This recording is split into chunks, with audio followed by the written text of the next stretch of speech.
हाँ जी, आप बात कर रहे हैं पेले के बारे में। साथियों, पेले जिनकी मोटिवेशनल पंक्तियां आप जिस भी फील्ड में हो, उन हर फील्ड में आपको मोटिवेट कर सकती हैं। जैसे इनका एक कथन है कि इस दुनिया में और कोई चीज है ही नहीं, केवल प्रैक्टिस है। अगर ये लाइन कोई भी विद्यार्थी अपने जीवन में अपना ले, कोई भी डॉक्टर अपने जीवन में अपना ले, कोई भी टीचर अपने जीवन में अपना ले, कोई भी क्रिकेटर अपने जीवन में अपना ले, सबको इस लाइन से मोटिवेशन मिलता है। यानी एक यूनिवर्सल लाइन, एक ऐसे व्यक्ति के द्वारा जिसे किंग ऑफ फुटबॉल कहा जाता है, एक ऐसे व्यक्ति के द्वारा यह लाइन जिसको आप यह समझ सकते हैं कि उन्होंने अपने जीवन के तजुर्बे से, आप ऐसे व्यक्ति की आज चर्चा कर रहे हैं जिसके बारे में, जिस देश में इनका जन्म हुआ, दैट वाज ब्राजील, उन्होंने अपने द्वारा इसे 16 साल की उम्र में जब ये थे राष्ट्रीय धरोहर घोषित करवा दिया था, ताकि दुनिया का कोई और देश इन्हें अपने साथ ना जोड़ ले। साथियों, कहते हैं पूत के पांव पालने दिख जाते हैं। पेले वो खिलाड़ी हैं जिनका जब जन्म हुआ ब्राजील में 16 साल की उम्र में, सोचिए, राष्ट्रपति ने इनको अपनी राष्ट्रीय धरोहर घोषित कर दिया। जब तक कि ये कोई भी ऐसा बड़ा कारनामा नहीं किए थे, लोगों को पता चल गया था कि ये खिलाड़ी बहुत बड़ा खिलाड़ी बनेगा, और ऐसी कारनामे सिद्ध हुए। 3 वर्ल्ड कप इन्होंने जीते, 1000 गोल का रिकॉर्ड इन्होंने क्रॉस किया। कुछ रिकॉर्ड्स तो ऐसे बनाए जो कि आज तक कोई और नहीं तोड़ पाया। तभी तो इन्हें फुटबॉल का शहंशाह या किंग ऑफ फुटबॉल कहा जाता है। अगर इनकी पंक्तियों में यह पंक्ति देखी जाए, एवरीथिंग इज प्रैक्टिस, मैं फिर से दोहरा रहा हूं साथियों, इसे जीवन में आजमाइएगा। हम लोग जिसे इंटेलिजेंस ही कहते हैं, हम और आप में से कुछ लोग ये मानते हैं कि वो तो गॉड गिफ्ट है यार, उसका दिमाग बहुत तेज चलता है। केवल इतना सा मान लीजिए, यदि कोई भी व्यक्ति किसी को हरा सकता है तो वो करत करत अभ्यास से हरा सकता है, और वो आप अपने जीवन में अपनाएं। एक और मोटिवेशनल पंक्ति है साथियों, if you are first you are first, and if you are second you are nothing. यानी लीडर्स के लिए, जो लोग जीतते रहना चाहते हैं, उनकी पंक्तियों में एक पंक्ति यह शुमार है कि आप हमेशा आगे बने रहने की मेहनत करें, क्योंकि आपके आगे बने रहने में ही आपकी पहचान है। एक ऐसी ही मोटिवेशनल पंक्ति इनके साथ और है, सक्सेस कोई दुर्घटना नहीं है, अर्थात यह किसी को यूं ही नहीं मिल जाती जिसके बारे में अंदाजा नहीं होता। यह पूरी तरह hard work, perseverance, learning, study, sacrifice, और सबसे इंपॉर्टेंट चीज, आप जो काम करते हैं उसको करने में आपको निरंतर सीखना, और उसके प्रति आपका जो डेडिकेशन है वो आपको सक्सेस दिलाता है। The more difficult the victory, the greater the happiness in winning. यानी जितना कठिन आपके लिए युद्ध होगा, आपके लिए जितना कठिन चैलेंज होगा, आपकी जीत उतनी ज्यादा मायने रखेगी। आप विचार करिए, ऐसी पंक्तियां जिन्हें आप अपनी दीवारों पर टाक कर रखते हैं, असल में ये पंक्तियां पेले की पंक्तियां हैं। और चूंकि पेले अब इस दुनिया में नहीं है, मैंने आपसे क्या कहा कि जब आप दुनिया रूपी दुनिया रूपी थिएटर में अपना किरदार निभाकर चले जाते हैं, तो तालियां बजती रहनी चाहिए। और वही हो रहा है।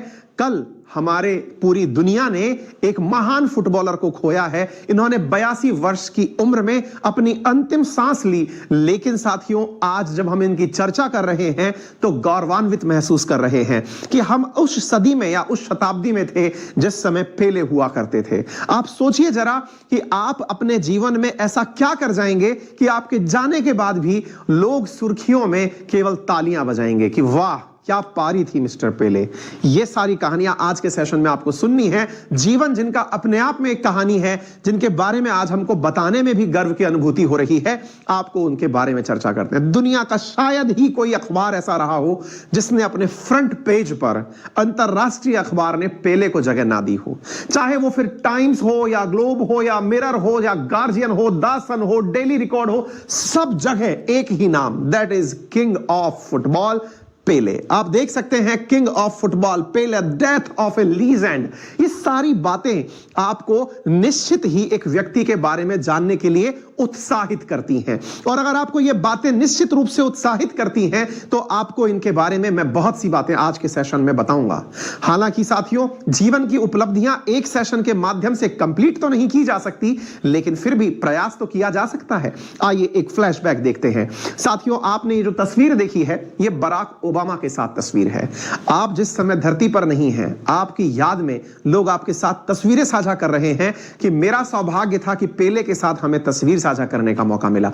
आप यहां पर प्रेसिडेंट बाइडेन को देख सकते हैं। बाइडेन ने अपने साथ कभी पेले के साथ तस्वीर खिंचाई होगी, वो 30 दिसंबर को अपने द्वारा साझा करते हुए दिखाई देते हैं। प्रधानमंत्री नरेंद्र मोदी ने इसके ऊपर डीप ग्रीवांस दिखाया कि भाई हम इस बात से बहुत दुखी हैं। केवल यही नहीं साथियों, यूनाइटेड नेशंस ने इसके ऊपर दुख व्यक्त किया। इस घटना के ऊपर ब्राजील ने 3 दिन तक राष्ट्रीय शोक की घोषणा कर दी है। AIFF ने 7 दिन का शोक रखा है ब्राजील के इस खिलाड़ी पेले की मौत के ऊपर। नासा ने अपने द्वारा ट्रिब्यूट देते हुए एक स्पाइरल गैलेक्सी इमेज बनाई है ब्राजील के झंडे की याद में। साथियों इतना ही नहीं, इस झंडे के साथ मिलता जुलता, यानी ब्राजील के झंडे से मिलता जुलता, हर अखबार की सुर्खियों में जो पेले हैं, आज उनका जीवन वृतांत में आपके साथ साझा करने वाला हूं। आप देख सकते हैं, Brazilian football legend dies at the age of 82।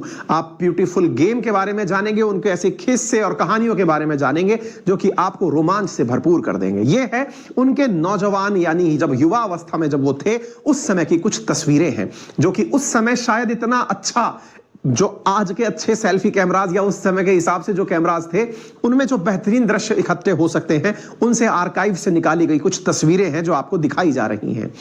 यह शॉट जिस समय वो पलटकर अपनी बैक किक से गोल कर रहे हैं, अब तक का उत्कृष्ट शॉट माना जाता है। कहा जाता है इस शॉट के बाद पेले बेहोश हो गए थे और बेहोशी के अंदर उन्हें यह नहीं पता था कि यह शॉट गोल जाकर लगेगा और अब तक का बेस्ट शॉट रिकॉर्ड किया गया। साथियों इतना ही नहीं, इसके साथ साथ यदि आप देखें तो यहां पर कुछ तस्वीरें मैं आपको उनके बेस्ट शॉट्स की दिखा रहा हूं। उस समय की मीडिया ने जो बेस्ट रिकॉर्डिंग्स की थी, उनकी तस्वीरें आपके साथ साझा कर रहा हूं।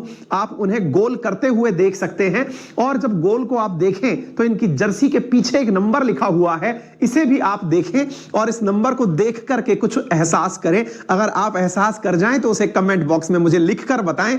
जर्सी का नंबर और उससे जुड़ता हुआ कोई किस्सा अगर आपको याद हो तो कमेंट बॉक्स में बताएं, क्योंकि इस नंबर की जर्सी भारत में बड़ी प्रसिद्ध है।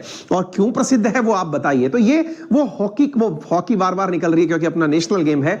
फुटबॉल के उस जादूगर का, क्योंकि अपन हॉकी के जादूगर में ध्यानचंद को याद रखते हैं, तो हमारे पास भी तो जादूगर हुए हैं ना। तो जब हम फुटबॉल के जादूगर की बात करते हैं तो आप इनको खेलता हुआ जब तस्वीरों में देखते हैं तो ये सहसा आपको कुछ एक टक रोक देती हैं कि यार उतनी द्रुत गति से कोई व्यक्ति कैसे खेल सकता होगा। आइए किस्सों की तरफ आपको आगे लेके चलते हैं। पेले, जिन्होंने ब्राजील को 3 बार वर्ल्ड कप जितवाए, 1958, 1962 एंड 1970s। फीफा ने उन्हें द ग्रेटेस्ट के शीर्षक से नवाजा। फीफा ने, यदि आप इस तरह से तथ्यात्मक रूप से जाने तो कहा जाता है कि किसी भी फुटबॉलर के लिए लाइफ टाइम अचीवमेंट होता है, और वो भी 3 बार फुटबॉल जिताना। फुटबॉल का वर्ल्ड कप जिता करके अपने साथ में 3 ट्रॉफियां रखे हुए ये हैं पेले, जो कि अपने साथ में इन तस्वीरों को साझा कर रहे हैं। साथियों पता चला कि इनको कोलन कैंसर था और कोलन कैंसर का ये कीमोथेरेपी से इलाज ले रहे थे। लास्ट ईयर से ये एडमिट थे और इनके इलाज में कुछ सुधार नहीं हो रहा था। इसके चलते ये महान शख्सियत इस दुनिया से चली गई। साथियों पेले के कुछ जीवन के अंश हम आपके साथ साझा करते हैं। उनके जीवन के कुछ जुड़े किस्से, उनके संक्षिप्त जीवन परिचय में आपसे साझा करने का प्रयास करते हैं। पेले, जिनका पूरा नाम एडसन अर्नल्ड दी नैसिमेंटो था, असल नाम इनका थोड़ा टिपिकल है। इनका नाम पेले कैसे पड़ा ये भी अपने आप में एक बड़ा किस्सा है और हम तो टीम से कहेंगे कि वो भी एक शॉट बनाकर डाल दिया जाए। साथियों इनका जन्म अक्टूबर 23, 1940 को हुआ। बर्थ प्लेस ब्राजील था और प्लेइंग पोजीशन ये फॉरवर्ड खेला करते थे, अटैकिंग मिडफील्डर की भूमिका में रहा करते थे। कहां जन्म हुआ था? ब्राजील में। ब्राजील कहां है? आप साउथ अमेरिका में देखते हैं। साउथ अमेरिका में अमेजन के घने जंगलों वाला जो देश है दैट इज ब्राजील। अमेजन नदी वाला जो देश है दैट इज ब्राजील। ब्रिक्स में हमारा सहयोगी भी ब्राजील। इनका जन्म 23 अक्टूबर 1940 को हुआ था। साथियों ब्राजील के मिनास गेराइस नामक जगह पर हुआ। पेले के पिता डॉन हिडिलो जो हैं वो भी एक फुटबॉलर ही थे, लेकिन वो फुटबॉल से ऐसा कुछ अर्न नहीं कर पाते थे जिससे उनका घर अच्छे से चल पाए। हालांकि इन्होंने पेले को खेलना बेसिक रूप से बचपन से ही सिखाना शुरू कर दिया था। पिता माता के 2 संतानें थी, उनमें से बड़े ये थे और इन्होंने अपना बचपन में निकनेम डीको प्राप्त कर लिया था। लोग इन्हें डिगे के नाम से जाना करते थे। जब ये फुटबॉल स्थानीय लेवल पर खेला करते थे तो कभी कभी ये गोलकीपर की भूमिका में भी निभा दिया करते थे। गोलकीपर की भूमिका में जब ये भूमिका निभाते थे तो इनके वहां पर गोलकीपर का नाम बिले था। बिले नाम के गोलकीपर का स्थान जब ये निकालने डीको आया करते थे तो लोग ये कहा करते थे कि दूसरा बिले आ गया है। अब ये दूसरा बिले जो है, ये डीको नामक व्यक्ति जो बचपन में डीको नाम से जाना जाता था, लोगों के अंदर इनकी अपनी एक फैन फॉलोइंग बनने लगी और लोग इन्हें दूसरा बिले कहने लगे। ये दूसरा बिले धीरे धीरे चल के कब पेले बन गया और इन्हें वहां के लोगों के द्वारा एक नया नाम पेले दे दिया गया। यानी जिस व्यक्ति का बचपन का नाम डीको हो, वो पारिवारिक रूप से जब बड़ा होता है तो उसे फैंस के द्वारा नया नाम पेले दे दिया जाता है, क्योंकि वो बिले के नाम से जाने जाते थे, क्योंकि उन्होंने जिसकी भूमिका निभाई थी वो बिले था। अच्छा।